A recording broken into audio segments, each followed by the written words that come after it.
ॐ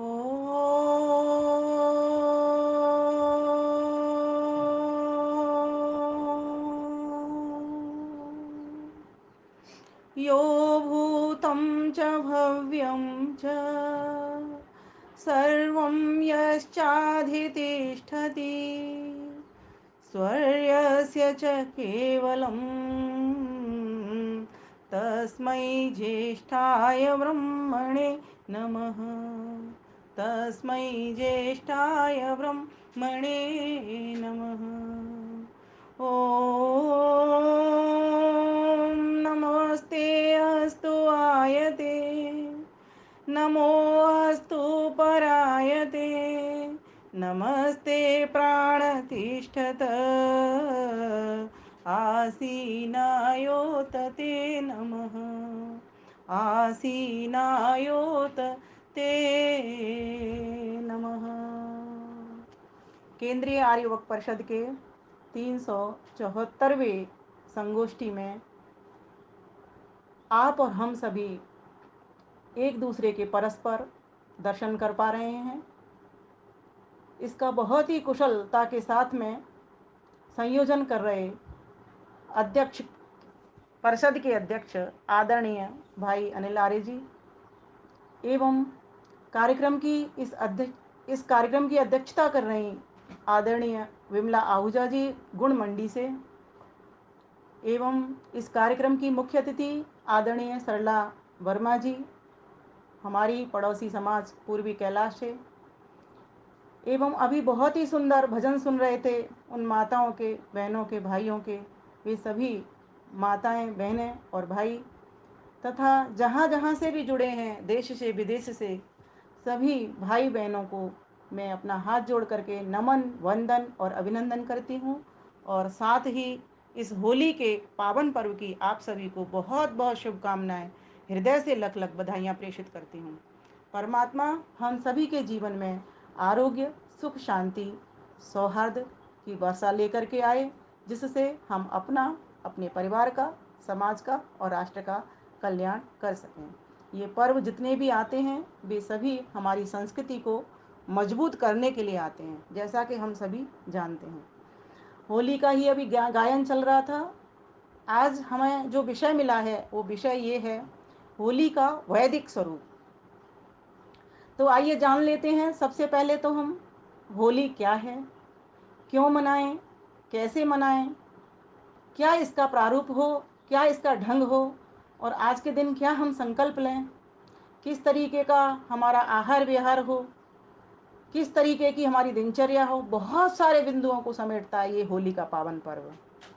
पावन जिसके साथ में लग जाए। वास्तव में ये पर्व जितने भी होते हैं, पर्व का तो अर्थ ही होता है पर्वती पूरयति जनान आनंदेन इति, अर्थात जो प्रसन्नता को पूरित कर दे, हमारे भीतर, सभी के भीतर प्रसन्नता को भर दे, उसी को तो हम पर्व कहते हैं।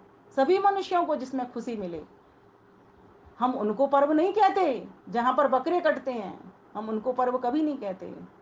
वो भी पर्व तो उनको कभी नहीं कहते। कुछ भी कहें वो और भी नाम दें लेकिन वो पर्व नहीं कहते, क्योंकि वो पर्व होते ही नहीं हैं। क्योंकि वहाँ पर एक तरफ चिल्लाहट, ची ची पों पों होती है तो दूसरी तरफ वो मज़े लेकर के चटकारे से उसका सेवन कर रहे होते हैं।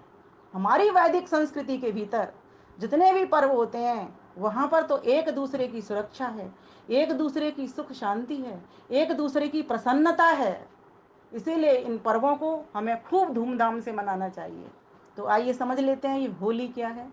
तो जो होली का पहला शब्द ही है ये बता रहा है कि ये शब्द है संस्कृत के होलक शब्द से बना है। हिंदी में इसे होला कहते हैं।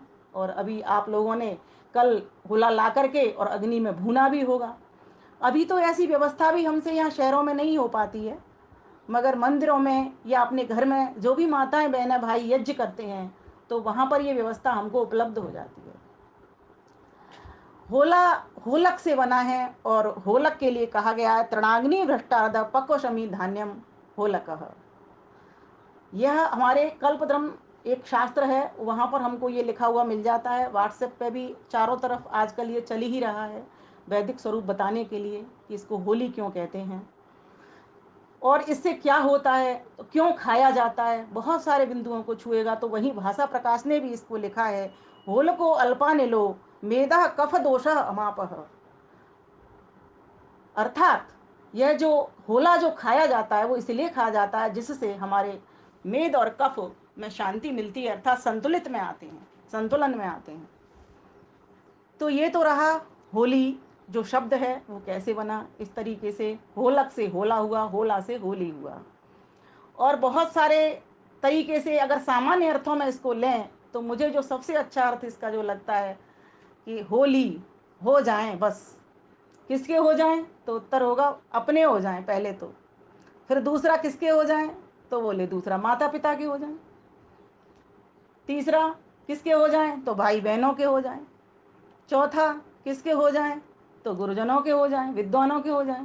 पांचवा किसके हो जाएं, तो परमात्मा के हो जाएं। होली का जो मुझे सामान्य अर्थ, अगर व्यक्ति को ये होना आ जाता है ना कि मैं ईश्वर का पुत्र हूँ, ईश्वर की पुत्री हूँ, तो मैं समझ सकती हूँ और आप भी समझ सकते हैं कि हम सभी को ये संबंध निभाने आ जाते हैं। क्योंकि परमेश्वर सभी के अंदर रहता है, सभी के भीतर आत्मवत सर्वभूतेषु, एक ही आत्मा का वास दिखाई देता है। लेकिन इस होली के पर्व से इसका क्या संबंध? फिर मन के भीतर वही प्रश्न आपके भीतर भी आ रहा है, हमारे भीतर भी आ रहा है। जी बिल्कुल है। एक होली के पर्व से ही नहीं, सभी पर्वों से ये संबंध रहेगा ही रहेगा।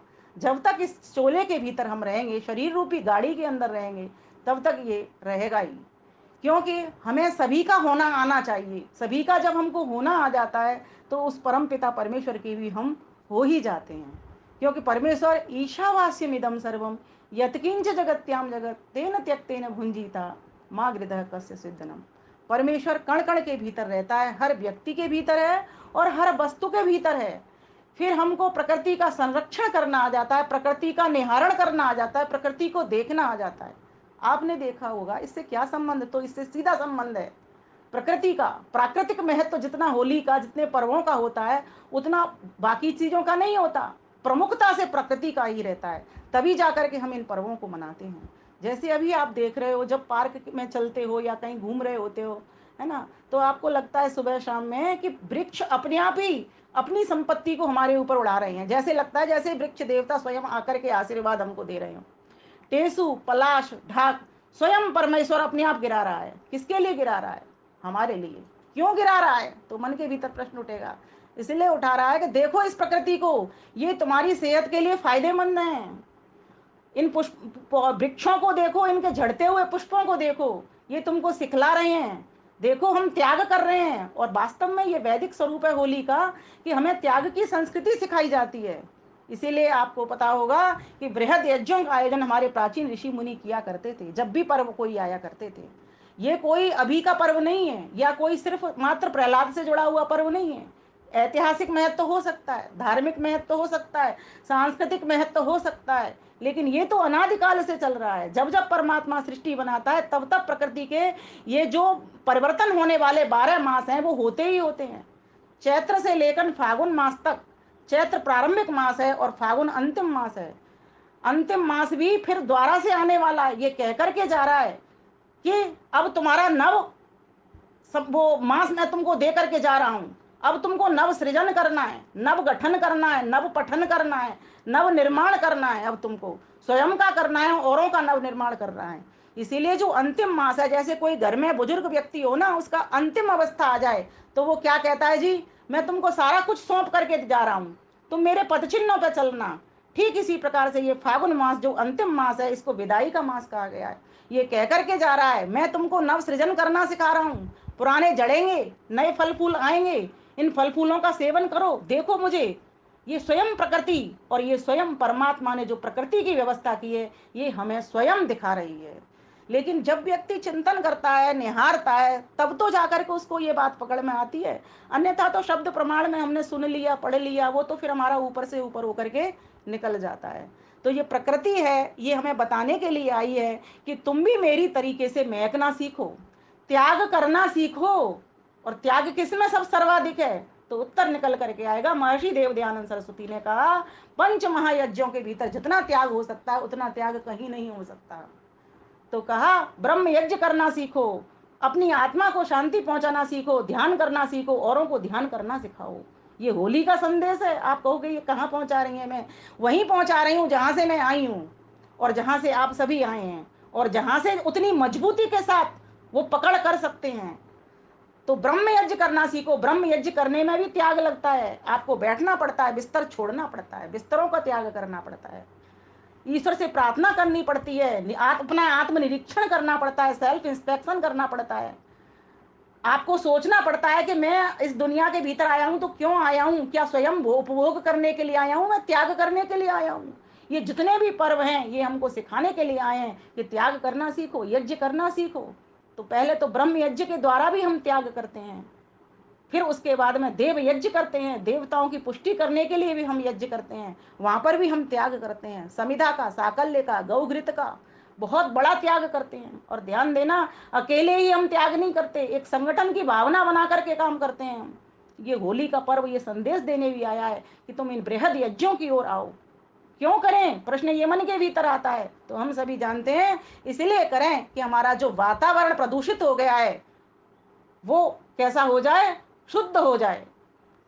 अर्थात जल, वायु, भूमि सब पर शुद्ध, भूमि पर शुद्ध अन्न उगे, जल हमारा शीतल, अच्छा, मीठा, मृदु हो, हमको स्वच्छ मिले, वायु शुद्ध सुगंधित बहे, जिससे हमारे प्राण ठीक प्रकार से चलें।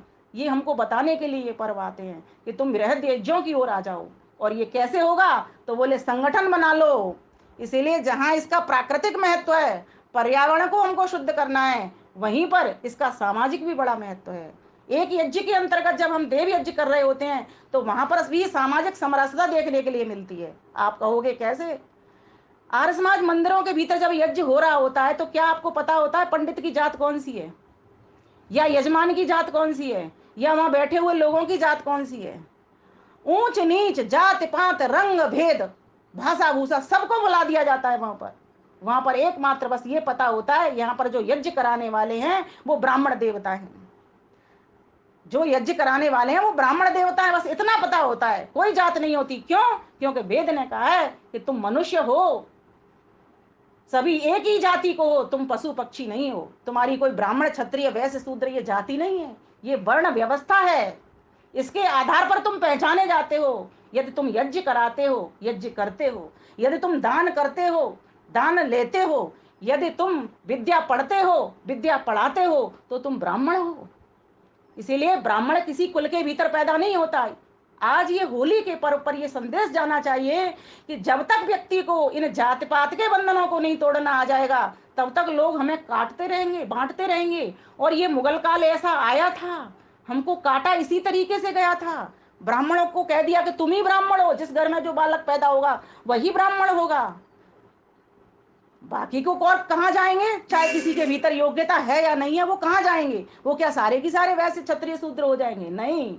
जिसके भीतर जो जो गुण, कर्म, स्वभाव, विशेषता, योग्यता होगी उसके आधार पर वेद ने तो स्वयं कहा कि मैंने ये जो वेदवाणी और भूमि है ये सभी के लिए दी है। यथेमाम वाचम कल्याणी माँ आवदानी जनेभ्य, मैंने ये जो वेदवाणी है सभी के लिए दी। और मैंने भूमि भी, अहम भूमि अददाम आर्या, मैंने ये सभी के लिए भूमि भी दी है, सभी श्रेष्ठ मनुष्यों के लिए कि आओ मेरे बालकों इस पर खेती करो। इसीलिए आपने देखा होगा ये जो होली का पर्व है, जैसे दीपावली का पर्व शारदीय नवसस्यष्टि के रूप में जाना जाता है, उसी प्रकार से ये होली का पर्व है, ये भी वासंती नवसस्यष्टि के रूप में जाना जाता है, अर्थात बसंत ऋतु के भीतर। अभी हमने पहले बसंत पंचमी मनाई थी ना, अब उसी में ये चल रहा है। तो उसमें क्या करते हैं? इसमें नव सस्य इष्टि, ये तो अर्थ ही बता रहा है, नव नया, सस्य फसल, इष्टि यज्ञ, जहां पर नई फसल से यज्ञ किया जाता है उसको नव सस्य इष्टि कहते हैं। ये इसका वैदिक नाम है होली का, जिसको हम होली कह रहे हैं, इसका वैदिक जो नाम है वो नव सस्येष्टि ही है, क्योंकि नई फसल से इसमें यज्ञ होता है। हमारी ऋतुओं में परिवर्तन रहता है, हर 2 मास के बाद एक परिवर्तन दिखाई दे जाता है, और जो बड़ा परिवर्तन है वो 3-3 मास के भीतर दिखाई पड़ता है, और भी बड़ा परिवर्तन है वो 6-6 मास पर दिखाई पड़ता है। जैसे सर्दी की ऋतु, गर्मी की ऋतु, अगर 3 भागों में करते हैं तो सर्दी की ऋतु, गर्मी की ऋतु और बरसात की ऋतु, है ना। और अगर इनके 2-2 महीने के बाद में डिवीजन कर देते हैं तो 6 ऋतु हैं, बसंत, शरद, हेमंत और शरद, से इस तरीके से गर्मी और वर्षा, इस तरीके से ये आकलन हो जाता है इनका। तो जब तक व्यक्ति को ये समझ में नहीं आती कि ये ऋतु परिवर्तन के कारण जो हमको मिलने वाला भूमि से अन्न है उसमें भी परिवर्तन हो रहा है, और उसमें जो परिवर्तन हो रहा है उसी में जो जो ऋतु के मौसम के अनुसार फल फूल अन्न आदि आ रहे हैं, उसका अगर हम सेवन कर रहे हैं तो हम बहुत बड़ा स्वास्थ्य लाभ लेते हैं। क्योंकि ध्यान देना, ये जो शरीर है ना, ये हमारी होलिका है। क्या है ये? होलिका। और आत्मा क्या है? प्रहलाद। आनंद किसको होता है? प्रहलाद प्रकृष्ट रूप से आह्लाद किसको होता है? आत्मा को होता है। किस में बैठ करके होता है? इस होलिका में, इस शरीर में बैठ करके होता है। ये शरीर जल जाएगा, जर्जर हो जाएगा, नश्वर है ये, लेकिन आत्मा ये अजर और अमर है। नैनम छिन्नन्ति शस्त्राणि, नैनम दहति पावक, न चैनम क्लेदयन्त्यापो, न शोषयति मारुत, न शोषयति मारुत। इसीलिए इस शरीर रूपी गाड़ी को भी सुरक्षित रखना है, यही हमको बचाती है। जैसे माता अपने बालक की सुरक्षा करती है पूरा कवच डाल करके, इसी प्रकार से ये होलिका रूपी शरीर के भीतर भी ये जो आत्मा रूपी प्रहलाद है ये भी सुरक्षित रहता है। अगर ये शरीर नहीं रहेगा, जर्जर हो जाएगा, तो आत्मा पहले इसको छोड़ के चल देगी। ध्यान देना, ये जो हम होलिकोत्सव मनाते हैं ना, जब उसमें एक कहानी का अलंकारिक कथन है, वो जो प्रहलाद का किस्सा सुनते हैं वो अलंकारिक शैली है, उसका स्पष्टीकरण, उपमा का स्पष्टीकरण हमको इसी तरीके से करना होगा। कोई वो ऐसे वो नहीं है। हाँ, इतिहास हमारा जरूर जुड़ा हुआ है कि प्रहलाद हुए थे, ये पक्की बात है। उनके पिता का नाम हिरण्यकश्यप था, उनकी माता का नाम कयादु था, है ना, उनकी बुआ का नाम होलिका था।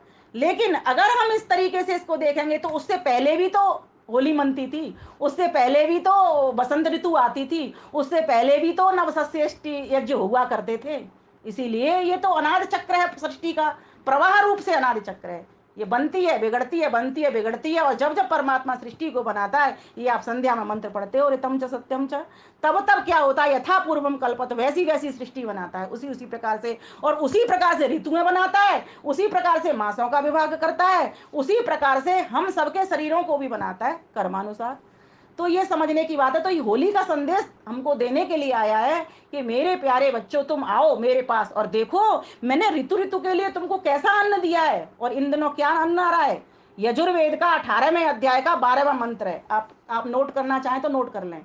ओम बृहयश्च मे, यवाश्च मे, मासाश्च मे, तिलाश्च मे, मुदगाश्च मे, खलवाश्च मे, प्रियंगमश्च मे, अणवश्च मे, श्यामाकाश्च मे, नीवाराश्च मे, गोधूमाश्च मे, मसूराश्च मे, यज्ञेन कल्पन्ताम। अभी 31 विशेष आवतियों जब आपने लगाई होंगी तो ये मंत्र पढ़ा होगा। वहां पर कहा ओम सीतायै स्वाहा, ओम प्रजायै स्वाहा, ओम शमायै स्वाहा, ओम भूत्यै स्वाहा। ये जो हम आहुति लगा रहे हैं, जो अन्न आया है, कौन सा अन्न आया है?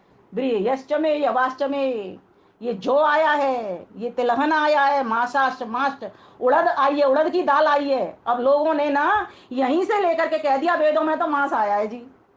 ये माश उड़द की दाल है, इसमें कौन सा सा है? षटकोण वाला सा है, जो तालू से जीभ लग जाती है। इसके ऊपर तो बहुत बड़ी बड़ी डिबेटें चल गई। मेरे पतिदेव ने कहा कहाँ लिखा है? मैंने कहा वेद के भीतर आया है ये माश शब्द। तो बोले इसीलिए ये कहते होंगे। मैंने कहा बिल्कुल कहते हैं इसीलिए, लेकिन उनको इतना नहीं पता है, स और श का अंतर वो नहीं जानते हैं, और कुछ जानते हुए भी जानबूझ करके ये गलती करते हैं। क्योंकि हमारी शास्त्रों को हमेशा बदनाम करने की इन लोगों ने शुरुआत कर रखी है, साजिश कर रखी है। इसीलिए ये छल के कारण ऐसा कहते हैं, जान भी लेंगे तो भी ये कहते ही रहेंगे। इसीलिए इनकी बात को नहीं मानना। वेदों में कोई मांस खाने का जिक्र नहीं आया है, वेद में तो उड़द की दाल खाने का जिक्र आया है। माशाष्टमे, उड़द की दाल को संस्कारित करिए, उड़द लाइए खेतों से और उसको संस्कारित करके खाइए, उसमें हींग का, जीरे का चौंक लगा करके खाइए, ये वेद कह रहा है। तिलाष्टमे, तिल खाइए, तिलों को लेकर के आइए। मुदगाष्टमे, मूंग लाइए। खलवाष्टमे, इनको भी संस्कारित करिए, है ना। प्रेंगमष्ट में, अड़वष्ट में, और ये जो छोटी छोटी दालें हैं, चावल हैं छोटे छोटे, इनको भी। श्यामा काष्ट में, ये कौन से समा के चावल आते हैं, इनको भी। और गोधूमाष्ट में ये गेहूं आते हैं, इनको भी। मसूराष्ट में मसूर की दाल आती है, इनको भी। इन सबको लाइए, इनको छानिए, धोइए, इनको बीनिए, इनमें से कंकड़ों को निकालिए, इनको शोधित करिए, शोधित करके और इनको अपने पाकशाला में ले जाइए। इनको पकाइए, बनाइए, संस्कारित करिए, छोंक लगाइए, बघार लगाइए और फिर स्वयं सेवन करिए और आगे भी सेवन कराइए। ये ऋतु ऋतु का अन्न है। क्यों करिए? तो वहां पर कह दिया ओम सीताय स्वाहा। हम इस खेती के लिए स्वाहा करते हैं, समर्पण करते हैं। हम इस खेती के लिए, और ओम प्रजायै स्वाहा, हम प्रजा के लिए समर्पण करते हैं। ओम समायै स्वाहा, हम शांति के लिए समर्पण करते हैं कि सबको शांति मिले, सबको अन्न मिले, सबका पेट भरे, कोई भी अभावग्रस्त ना रहे, है ना, कोई भी खाली पेट ना हो रहे, कोई भी निर्धन ना रहे। इसीलिए आपने देखा होगा कि इन दिनों ये किसान भी बहुत जोर शोर से मनाते हैं इस पर्व को। और ये पर्व कोई एक प्रांत का नहीं है, भारत, पूरे भारत देश का तो है ही, और साथ ही साथ नेपाल भी इसको। हमारे यहाँ जो चौकीदार है वो कहता है बहन जी आप क्या मनाते हो, हम तो आपसे भी जोरदारी से मनाते हैं। सुबह जब वो पैसे लेने के लिए आया तब मेरे को कह रहा था इस बात को। मैंने कहा बधाई हो भैया तुम्हें को, और इसको हमें आगे ले लेकर के जाना है। ये पर्व तो हमारी संस्कृति को मजबूत कर रहे हैं। बताइए, अगर ये आर्य पर पद्धति हमको महर्षि दयानंद सरस्वती ना ला करके देते तो हमको कैसे पता चलता कि वेद के भीतर ये बात आई है? क्योंकि इतने बड़े बड़े वेदों को तो किसी ने पढ़ा नहीं पूरे पूरे। तो आर्य पर पद्धति हमको मिली और उसमें ये 31 विशेष आहुतियां लिखी कि होली के पावन पर्व पर यज्ञ में इन आहुतियों से यज्ञ करिए आप। तो बताइए, सोचो, और क्यों करते हैं? जौ की, चने की, इनसे क्यों करते हैं? तो इन दिनों कोई बारिश ना हो जाए, अन्न पकने से पहले खेती को कोई नुकसान ना पहुंच जाए। किसानों को महर्षि दयानंद सरस्वती ने राजाओं का राजा कहा है। क्यों कहा है? राजा तो प्रजा से कर लेके प्रजा का पालन पोषण करता है, लेकिन किसान तो अपने निजी धन से हमको खिलाता है, पिलाता है, खेतों में अन्न उगाता है और हम तक उस अन्न को पहुंचाता है। तो ऐसे किसानों का ये पर्व, और वैश्य को भी किसान कहा गया है। क्यों? क्योंकि उसका काम भी यही है, अन्न का व्यापार करना, अन्न से लोगों के पेट भरना और लोगों तक पहुंचाना। तो इस प्रकार से ये जो पर्व, होली का पर्व है, चारों वर्णों का पर्व है। जैसे श्रावणी पर्व तो ब्राह्मणों की प्रमुखता से पर्व है, क्योंकि उनसे हमें निर्देशन मिलता है, ज्ञान मिलता है, बरसात के मौसम में जा नहीं सकते। विजयादशमी क्षत्रियों का पर्व है, क्योंकि वहां हम शूरवीरों को पैदा करते हैं, उनके जंग लगे हथियारों की उसको जंग को छुड़ाते हैं और उनको देते हैं कि भैया जाइए युद्ध क्षेत्र में जाइए, धर्म की रक्षा करिए, धर्म का नाश करिए। इसी प्रकार से दिवाली का पर्व है, उसको वैश्यों का पर्व प्रमुखता से कहते हैं, क्योंकि हम चाहते हैं कि हर घर के भीतर धन धान्य हो, फले फूले, सभी के घर में प्रकाश हो, कोई भी वैसा ना रहे, अभावग्रस्त ना रहे। तो इस प्रकार से अभाव पर, अन्याय पर, अत्याचार पर, इन सभी पे चोट मारने के लिए ये पर्व आया करते हैं। ये समझने की बात है, क्योंकि जब तक व्यक्ति का अभाव नहीं मिटेगा, अन्याय नहीं मिटेगा, अज्ञान नहीं मिटेगा, अत्याचार नहीं मिटेगा, तब तक परिवार, समाज, राष्ट्र खुशहाल होने वाला नहीं है, प्रसन्न रहने वाला नहीं है। इसलिए पर्वों की सार्थकता हमको ये बताने के लिए आई है, सभी एक हो जाओ, सभी एक हो जाओ, ब्राह्मण क्षत्रिय वैश्य शूद्र, तुम अपनी योग्यता के अनुसार हो, न कि तुम जाति में बटे हुए कटे हुए। तुम मनुष्य हो, मनुष्य रहो। ये जो हिंदू मुसलमान है ना, ये सब बेकार की चीज है सब। हम सब एक थे, एक हैं, एक रहेंगे। आइए थोड़ा आनंद लेते चलते हैं काव्य के साथ, तो और आनंद आएगा। बातें तो इसमें बहुत सारी हैं, मेरे पास चिट्ठा रखा हुआ है, लेकिन मैं चाहती हूँ आप आनंद भी लेते जाएं साथ साथ। प्यारे यारियों भूल न जाना, मधुर मिलन ये होली का। प्यारे यारियों भूल न जाना, मधुर मिलन ये होली का। एक रहे हैं एक रहेंगे, पर्व प्रेम भरी बोली का। एक रहे हैं एक रहेंगे, पर्व प्रेम भरी डोली का। ओम संगच्छध्वम संबद्धध्वम शंभो मनांसि जानतम, देवा भागम यथा पूर्वे संजाना उपासते। एक चाल, एक ताल, एक ढाल, जैसे ऋषि मुनि चला करते थे, देवा भागम यथा पूर्वे, पूर्वे पूर्व काल से, प्राचीन काल से चला करते थे, ठीक उसी प्रकार से हमको चलना होगा। यज्ञ करते थे, बड़े बड़े यज्ञ करते थे। किसान जब खेती अन्न को लेकर के आ रहा है तो सोचो, उसका जो भूसा होता है उसी को लगा करके हम बृहद यज्ञ किया करते हैं, सामूहिक यज्ञ किया करते हैं। और आज लोगों ने, इतनी विकृति आ गई है, मैं एक जगह देख रही थी, और नहीं उसको कुछ मिला, बताओ, टाट उठा लाया और बोरी उठा लाया और उसमें पेट्रोल डाल करके वो होली को जला रहा। ऐसी विकृति हमारी संस्कृति के भीतर, ऐसी विकृति आना। कहाँ तो प्रकृति की पूजा हो रही है, बृहद यज्ञ किए जा रहे हैं, 4 प्रकार की शाकल्य रखी जा रही है, गऊ का घी लिया जा रहा है, गऊ की गुलरियां बनाई जा रही हैं। हम जब छोटे छोटे थे तो हमारी दादी गुलरियां बनाया करती थी, आपको बताती हूँ। गोबर के छोटे छोटे से ऐसे ऐसे टुकड़े करके और उनमें बीच में एक होल करके और उसको माला में पिरो देती थी। हम पूछते थे ये इसमें छेद क्यों करते हैं, इसको क्यों? वो शायद उतना उत्तर नहीं दे पाती थी, लेकिन हमने बड़े होकर को उसको समझने की कोशिश करी।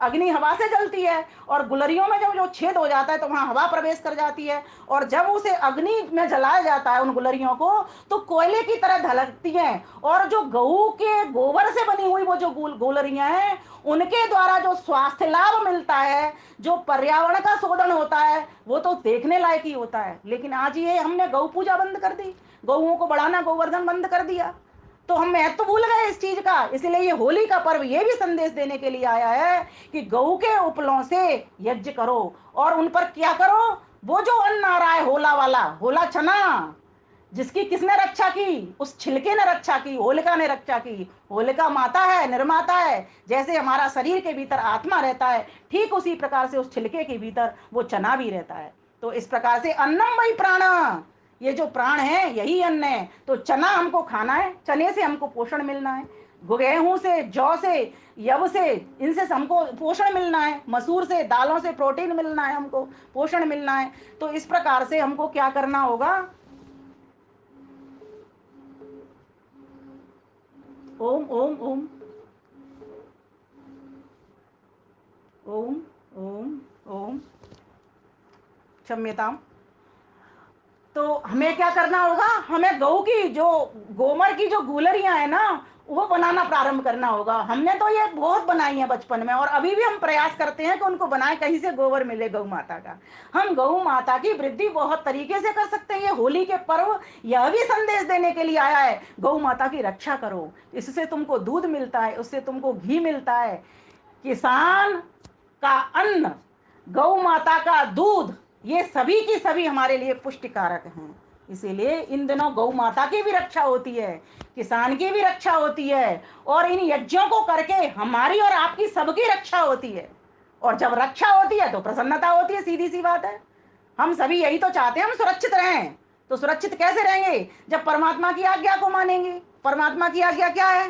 कि ऋतु ऋतु के अनुकूल तुम्हारे लिए मैं अन्न बना रहा हूं, तुम इनका सेवन करो। लेकिन आज इस भौतिक चकाचौंध के भीतर कोल्ड स्टोर बहुत आ गए, वहां भी बिजनेस चल रहा है। तो लोगों को तो, हमारे बच्चों को तो यही नहीं पता चलता है कि कौन से ऋतु में कौन सा अन्न फल फूल आता है। और हमको ये पता था। क्यों पता था? मैं जहाँ की रहने वाली हूँ वहां पर ऋतु ऋतु के अनुसार सामान आया करता था। अभी मैं देख रही हूँ रेडी पे पता ही नहीं चलता कौन से मौसम का कौन सा फल है ये। तो बच्चे नहीं सीख पाते। बच्चों को न मासों का पता, न ऋतु परिवर्तन का इतना अधिक पता। बस इतना जानते हैं वो समर्स आ गए, विंटर्स आ गए। वो भी तब जानते हैं, स्कूलों में ये सिखा दिया जाता है ये समर्स की छुट्टी है और ये विंटर वैकेशन है, इसीलिए इतना ही पता चल पाता है उनको। तो आज आवश्यकता है, ये पर्व हमको ये संदेश भी देने जाते हैं, देने के लिए आते हैं कि हम अपनी संस्कृति को अपने बच्चों को भी सिखाएं, बृहद यज्ञ करें और उनको अच्छे सामग्री के साथ करें। जैसे अपनी भोजन की थाली हम सुंदर बनाते हैं, पौष्टिक बनाते हैं, सुगंधित बनाते हैं, स्वास्थ्यवर्धक बनाते हैं, ठीक इसी प्रकार से ब्रह्मांड को आहुति देने के लिए, ब्रह्मांडों के देवों को पोषण देने के लिए भी हमको वैसी थाली बनानी पड़ेगी। गोबर के उपले लें, गुलरियां बनाएं, बच्चों को इस क्रिएटिविटी में जोड़ें, नव सृजन सिखाएं। अभी 2 सप्ताह के बाद नव संवत्सर आ जाएगा, नया वर्ष आपका प्रारंभ हो जाएगा। जनवरी वाला हमारा नव वर्ष नहीं था, हमारा नव वर्ष ये आएगा। और मैं आप सभी को एक निवेदन करना चाहती हूँ, हम सभी अभी से नव वर्ष की तैयारियां प्रारंभ कर दें। प्रश्न हो सकता है किस तरह से तैयारियां करें? तैयारियां इस तरीके से करें, अपने बच्चों के साथ, अपने परिवार के साथ, अपने पड़ोसियों के साथ एक संदेश भेजें। व्हाट्सएप का, फेसबुक का जमाना आ गया है, उसमें लिखें नव संवत्सर प्रारंभ हो रहा है, आगामी शुभकामनाएं देना प्रारंभ करें। दूसरी बात, किस तरीके से मनाएं, इस विषय को पहले से ही पहुंचाएं। जैसे हमने अभी होली के बहुत सारे व्हाट्सएप मैसेज चल रहे हैं, चारों तरफ पहुंचा रहे हैं संदेशों को, और आगे हम लोग पहुंचाएंगे भी। यार समाज इसको बहुत अच्छी गति से, तीव्र गति से इस कार्य को कर रहा है, लेकिन उन लोगों तक पहुंच पाए जहां पर बहुत ज्यादा अज्ञान अंधकार पसरा हुआ है। ये ड्यूटी, ये कर्तव्य मेरा है, मेरा है, मेरा है, सिर्फ मेरा है। इस तरीके से, इस भावना के साथ हमको इन पर्वों की सार्थकता को समझना होगा। तो ये जो पर्व आ रहे हैं, ये पौरी हैं। अब ये उंगली है, ये उंगली है, अगर ये एक साथ नहीं होती तो इनका क्या महत्व था? कुछ भी नहीं। पौरी क्या है? एक उंगली के बीच में जो गड्ढा, ये भी तो पौरी है। ये गड्ढा, ये पौरी है।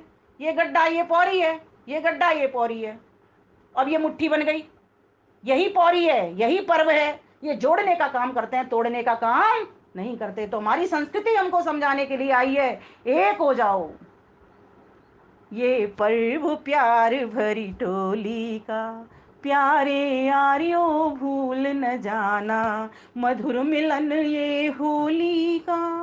मन को तन को एक बनाकर रंग चढ़ा लो होली का, आपस के सब भेद भुलाकर रंग लगा लो होली का, आपस के सब भेद भुलाकर रंग लगा लो होली का।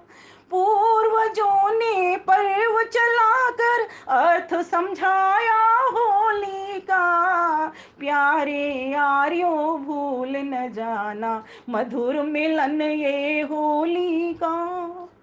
मन का रोम रोम जब खुश हो, समझो मिलन ये होली का, भूल चूक सब माफ करो, अब आया समय रंगोली का, भूल चूक सब माफ करो, अब आया समय रंगोली का, प्यारे यारियों भूल न जाना, मधुर मिलन ये होली का।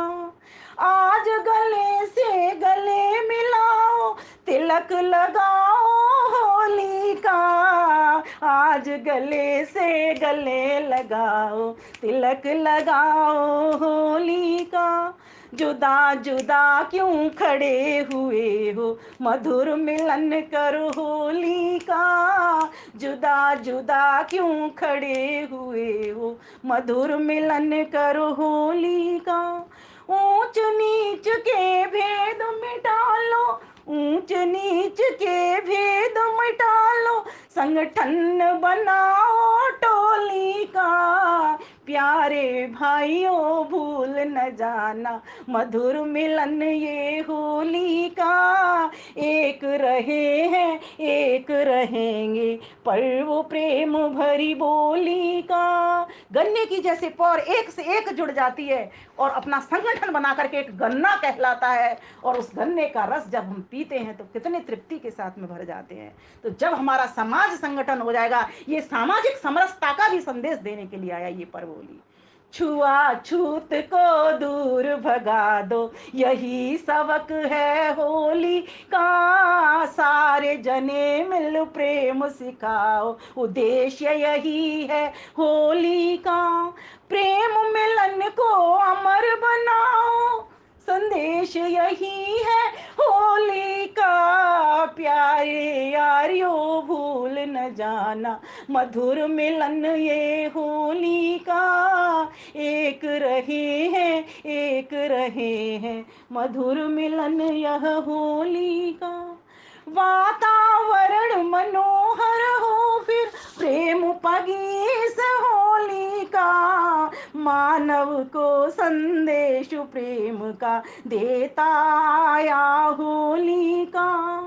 तुम भी मधुर बनाओ आर्यो, मधुर मिलन ये होली का, प्यारे यारियों भूल न जाना, मधुर मिलन ये होली का। एक रहे हैं एक रहेंगे, परम प्रेम भरी बोली का, किड़वंतो विश्वमार्यम होवे, पर्व संगठित टोली का, प्यारे यारियों भूल न जाना, मधुर मिलन ये होली का।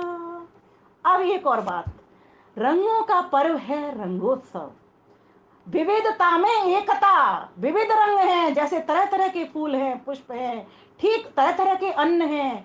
ये हमारा शरीर भी तरह तरह के पंच तत्वों से मिलकर के बना है, लेकिन एकता का प्रतिनिधित्व कर रहा है।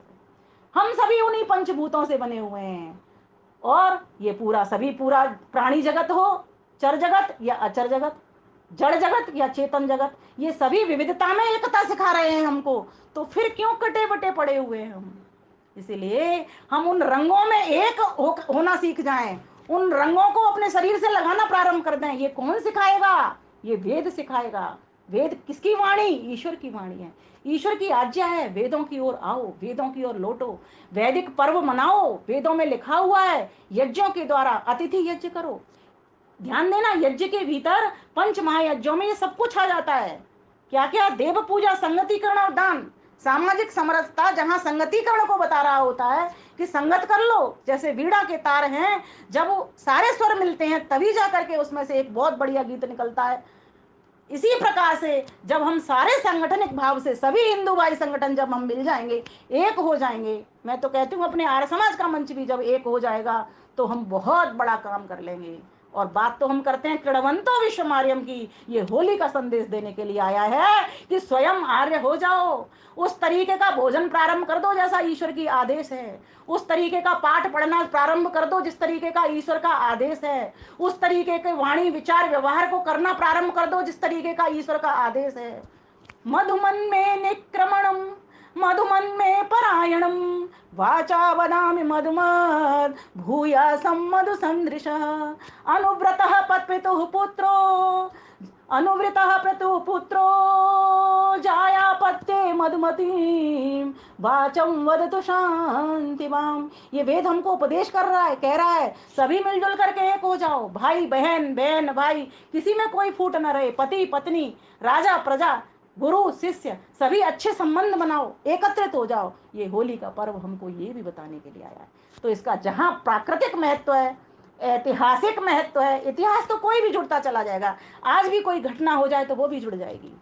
इसका मतलब ये नहीं है कि हमारा प्राचीन काल में होली का पर्व नहीं मनता था, प्राचीन काल में भी होली का पर्व मनता था, लेकिन हाँ नाम अलग अलग हो सकते हैं। तब नवसस्येष्टि कहा जाता था। तो हम चाहते हैं कि प्राचीन संस्कृति वापस आए, जिसके लिए महर्षि दयानंद सरस्वती ने जोर दिया। उन्होंने कहा कि मैं अपना कुछ भी नहीं बता रहा, जो वेदों में लिखा है, जो ऋषि मुनि करते थे, जो विद्वान गण करते आए हैं, मैं वही बात आप तक पहुंचा रहा हूं। तुम्हारा कर्तव्य बनता है इस होली के स्वरूप को बिगाड़ो मत, इस होली के स्वरूप को सुधार लो। जितने भी हमारे पर्व आते हैं शुद्ध करने के लिए आते हैं। विचारों की शुद्धि, विचारों को शुद्ध करो, व्यवहार की शुद्धि, व्यवहारों को शुद्ध करो, वातावरण की शुद्धि, वातावरण को शुद्ध करो, वित्त की शुद्धि, वित्त को, धन को शुद्ध करो। हर चीज को शुद्ध करने के लिए आते हैं। अब हम क्या करना भूल गए, बस ताली बजा रहे हैं, गीत गा रहे हैं, यहीं तक हमारी इतिश्री हो जाती है, हमने होली का पर्व मना लिया। ये तो भोजन को बता रहा है, जो नवान्न आया है, जो गेहूं आया है, उसका आटा पिसाओ, संस्कारित करो, गुजिया बनाओ, खिलाओ। लेकिन अब किसी से ये होता नहीं है, बाजार से ले आते हैं। अब किस तरीके की बाजार का हलवाई बना रहा है, क्या कर रहा है, वो आप जानो, आपका काम जाने। मैं तो घर पे गुजिया बनाती हूँ, चाहे मेरे से जैसी बने, मैं प्रयास करती हूँ अच्छी से अच्छी गुजिया बने और खाऊं स्वयं।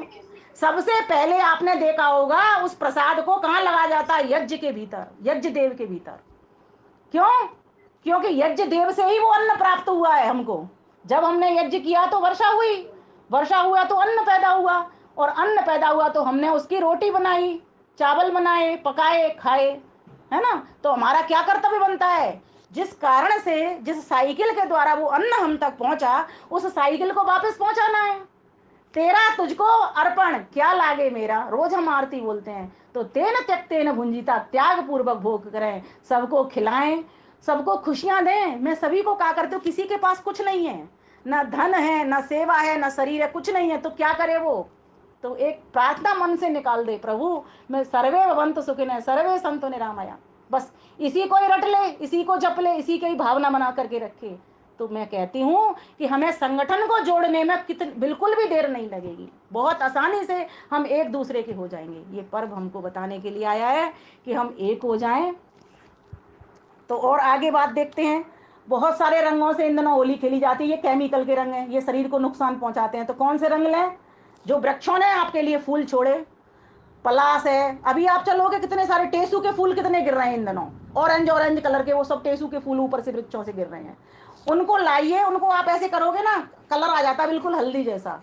पानी में डालिए, आपका कलर तैयार हो गया। आप इस तरीके से भी कर सकते हो, या उसको घिस करके उसमें थोड़ा चंदन मिलाइए, तिलक करिए, किसी भी तरीके से आप उसका प्रयोग कर सकते हो। आपके घर में गाजर टमाटर हैं, ये इस तरीके के लाल लाल रंग बना सकते हो आप इनसे। कम से कम केमिकल के रंगों से तो बच जाओ। लोग इनसे नहीं बचते क्योंकि मेहनत किसी से होती नहीं। तो ये होली का पर्व कहने के लिए आया, जिस प्रकार से हल के द्वारा, ध्यान देना शब्दों पर, हल के द्वारा किसान ने होला को पैदा किया, हमको होली का पर्व दिया, ठीक उसी प्रकार से हमको भी हल चलाना आना चाहिए। मतलब श्रम करना आना चाहिए। हर आश्रम के साथ में श्रम लगा हुआ है। ब्रह्मचर्य आश्रम वहां भी श्रम, गृहस्थाश्रम वहां भी श्रम, है ना, वानप्रस्थ आश्रम वहां भी श्रम, संन्यास आश्रम वहां भी श्रम, सब जगह पे श्रम लगा हुआ है। ये क्या कह रहा है? सारे कृषक बन जाओ, सब मेहनत करना प्रारंभ कर दो। मजदूर, देख ध्यान देना, मजबूत होने के लिए पहले मजदूर होना पड़ेगा, न कि मजबूर। क्या कहा मैंने? मजबूत होने के लिए मजदूर बनना पड़ेगा, ना कि मजबूर। आजकल व्यक्ति मजबूर बहुत, हर बात में मजबूरी, मेरी मजबूरी, मजबूरी। अरे थोड़ी सी मजदूरी तो कर ले, अपने घर की ही मजदूरी कर ले, वो भी हमसे नहीं होती। तो ये होली का पर्व हमें बहुत सारी चीज़ों को सिखाने के लिए आया है। इन्हें रंगों को किस तरीके से प्रयोग में लाना, परमात्मा के दिए हुए रंगों को, बाहर के केमिकल रंगों से कैसे होली नहीं खेलनी, टायर ट्यूब जला करके हमको होली नहीं जलानी, होलिका दहन नहीं करना, होलिका दहन यज्ञ के तरीके से करना, लोगों को सिखाना, जहां तक ये ज्ञान नहीं पहुंचा उन लोगों को सिखाना। आर्य समाजी परिवार तो समझदार हैं, वो कभी भी इस तरीके काम नहीं कर सकते, लेकिन जहां विकृति फैल रही है उन लोगों को बताएं कि यही उसी का ही आज ये विकृत रूप है यज्ञों का। आप ठीक प्रकार से करो जिससे पर्यावरण को संरक्षण मिले, सुरक्षा मिले और शुद्धि हो। इससे तो पॉल्यूशन तुम बढ़ा रहे हो। तो इस प्रकार से हमें इन रंगों के महत्व को समझें, यज्ञों के महत्व को समझें, सामाजिक समरसता के महत्व को समझें, स्वास्थ्य के महत्व को समझें कि हमें कौन सा भोजन इस ऋतु में करना है। इस प्रकार से हम अपने धूमधाम से होली को मनाएं। और एक और बात मैं सभी को कहा करती हूँ, हम उस परमेश्वर के हो जाएं। जिस व्यक्ति को उस परमेश्वर का होना आ गया, उसकी वेदवाणी में रंगना आ गया अपने रंग को, अपने शरीर को, उस व्यक्ति का कुछ नहीं बिगड़ेगा, इतने आनंद में रहेगा। जैसे प्रहलाद, प्रहलाद को उसके पिता ने, हिरण्यकश्यप ने, कितनी कहानी आपने सुनी है, कितनी कितनी तरीके से मारने की कोशिश की, लेकिन वो बचा ही रहा। भगवान का भक्त होता है। शरीर तो जाना है, इसका जाने का धर्म है। वासांसि जीर्णानि यथा विहाय नवानि गृह्णाति नरोपराणि तथा शरीराणि विहाय जीर्णानि अन्यानि संयाति नयवानि देहि। इसका धर्म है, ये जाएगा, ये नश्वर है, लेकिन जो आत्मा है वो अजर अमर है। आत्महंता नहीं हमको बनना, हमें तो आत्मा भक्त बनना है। तो इस प्रकार से हम उस परम पिता परमेश्वर के होना प्रारंभ कर दें, ब्रह्म यज्ञों से जुड़ना शुरू कर दें, अतिथि यज्ञों से अतिथियों की सेवा करना प्रारंभ कर दें, बल वैष्णुदेव यज्ञ सभी प्राणियों को, पक्षियों को, पशुओं को खिलाना प्रारंभ कर दें। ये होली का पर्व यह भी कहने के लिए आ रहा है, जिनसे तुम ले रहे हो, इन दिनों कोयल गा रही है, उससे तुम स्वर पाते हो ना, पंचम स्वर में कोयल बोले, पाते हो ना, पीहू पीहू पीहू पीहू करके बोलती है। हर किसी से आप जान ले रहे हो, पूरी प्रकृति आपके लिए गुरु बनी हुई है। शब्द प्रमाण को छोड़िए, अगर आप अनुमान प्रमाण पर भी चलोगे, अनुमान भी करते जाओगे, तो आप अपने आप के गुरु बन जाओगे। सब ज्ञान आपके भीतर है, सब वेद आपके भीतर प्रतिष्ठित है। लेकिन एक बार भीतर की ओर नजर करके तो देखो। तो आओ, मैं और आप, हम सब होली खेल रहे हैं एक छोटी सी। प्यारे प्रीतम से कर मेल सजनी, संभल के होली खेल। प्यारे प्रीतम से कर मेल सजनी, संभल के होली खेल।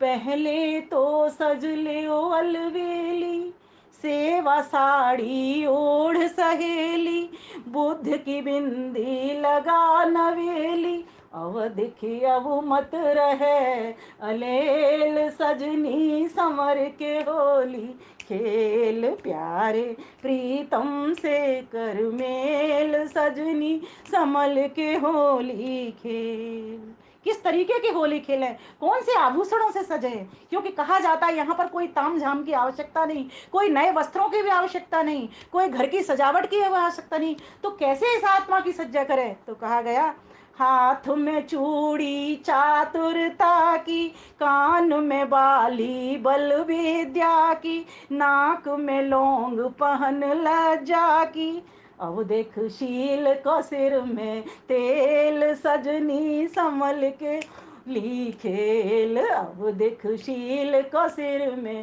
तेल सजनी, संभल के ली खेल। प्यारे प्रीतम से कर मेल सजनी, संभल के होली खेल। और लघु ताल अच्छे डाल पगन में, हंसली खुशी की हो गर्दन में, सत्य का सुरमा सार द्रगन में, अब देख असली हार हमेल सजनी, संभल के होली खेल प्यारे प्रीतम से कर मेल सजनी, संभल के होली खेल। संबंध बनाना जिसको आ गया, गुरु शिष्य का, पुत्र का पिता का, माता का पुत्री का, परस्पर ईश्वर का भक्त का, जिस दिन संबंध बनाना हमको आ जाएगा, जिस दिन हमको होना हो जाएगा, समझो होली सफल हो जाएगी। किस किस तरीके से के आभूषण को पहनना है, तो कहा रूप कहे पतिव्रत जल प्यारी, धर्म का इसमें रंग मिलारी, प्रेम की भर भर के पिचकारी, अब देखी साजन सम्मुख के एल सजनी, संभल के होली के लो देखी साजन सम्मुख के ल सजनी, संभल के होली के प्यारे प्रीतम से कर मेल सजनी, संभल के होली के। और शेष रहा जो कपड़ा गहना, सो सब पतिया जा में रहना, अब तो होली को उठवे ना, अब तो होली को उठवे ना, अब देखी घर के काम सकेल सजनी, संभल के होली खेल प्यारे प्रीतम से कर मेल सजनी, संभल के होली खेल सजनी, संभल के होली खेल। अब मेरे पूरब पिछले भागिरी मोहि पिया मिले फागुन में। संध्या का समय एक बार मस्ती में झूम जाइए। अब मेरे पूरब पिछले भागिरी मोहे पिया मिले फागुन में, पिया ने फाग रंगायो रंग में, हम हूँ चीर रंगेंगे संग में, दोनों हैं जाए एक ही रंग में, अब जमे दब्बा लगे न दागरी, हम है जाए निर्दागन में, अब जमे धब्बा लगे न दागरी, हम है जाए निर्दागन में, ज्ञान वैराग्य सत्य की रोरी, प्रभु लुटाए रहे भरी भरी जोरी, सुनियोरी मेरी संग की सहेली, अब सोए वे में लगाए दो आगरी, मोहे पिया मिले जागन में, अब सोए वे में लगाए दो आगरी, मोहे पिया मिले जागन में, अब मेरे पूरब पिछले भागिरी मोहे पिया मिले फागुन में, फागुन के दिन सुख ते बीते, हम हारे मारे प्रियतम जीते, अब सब मिलजुल गाओ फागरी, जैसे हंस मगन सागर में, अब सब जुर्मिल गाओ फागरी, जैसे हंस मगन सागर में, अब मेरे पूरब पिछले भागिरी मोहे पिया मिले फागुन में, अब मेरे पूरब पिछले भागिरी मोहे पिया मिले फागुन में। परमात्मा से प्रार्थना करते हैं, परमात्मा हम सभी को उत्तम स्वास्थ्य दे, आरोग्य दे, सौहार्द से भरे और उल्लास के साथ में, उमंग के साथ में हम सभी परस्पर एक दूसरे का हाथ पकड़ कर अपने संगठन को मजबूती से पकड़ करके उस परम पिता परमेश्वर के प्यारे पुत्र कहलाने के अधिकारी बने, जिससे कि सारे संसार को जिस उद्देश्य के लिए आए वो उद्देश्य को पाने में तो सफल हों, साथ ही साथ सभी को उद्देश्य को प्राप्त कराने में सफल करा दें। क्रीडवंतो विश्वमार्य, क्रीडवंतो विश्वमार्य, क्रीडवंतो विश्वमार्य। वंदे मातरम, वंदे मातरम, वंदे मातरम। इन्हीं शब्दों के साथ अपनी वाणी को विराम देती हूँ। भाई भैया अनिल का साधुवाद, धन्यवाद और नमन करती हूँ। 374वें वेबिनार में आज मैं होली के पर्व पर आई हूँ आपके दर्शन करने। सभी साथ ही 195वां जब वेबिनार हुआ था तब भी अनिल भैया ने मुझे होली के पावन पर्व पर बुलाया था। भैया, ऐसे भैया को मैं बहुत बहुत धन्यवाद और नमन करती हूँ। इसी प्रकार से हम इन आयोजनों को सफल बनाते हुए अपने जीवन को भी सफल बनाते रहें। वास्तव में ये जो आयोजन होते हैं हम सबके जीवन को बनाने के लिए होते हैं, और जो हमको इस पथ पर बढ़ा रहा है, जो हमको इस पथ को बतला रहा है, सुनवा रहा है, सोचिए, उसके लिए तो हृदय से हम सभी को आज दुआएं निकालनी चाहिए कि हम सभी स्वस्थ हों, निरोग हों, सुखी हों, शांत हों और परमानंद को प्राप्त करने वाले बने। आपका परिवार भी फले फूले। इस प्रकार से मैं होली की पुनश्च हार्दिक शुभकामनाएं और लख लख बधाइयाँ प्रेषित करती हूँ। सभी को सादर नमन।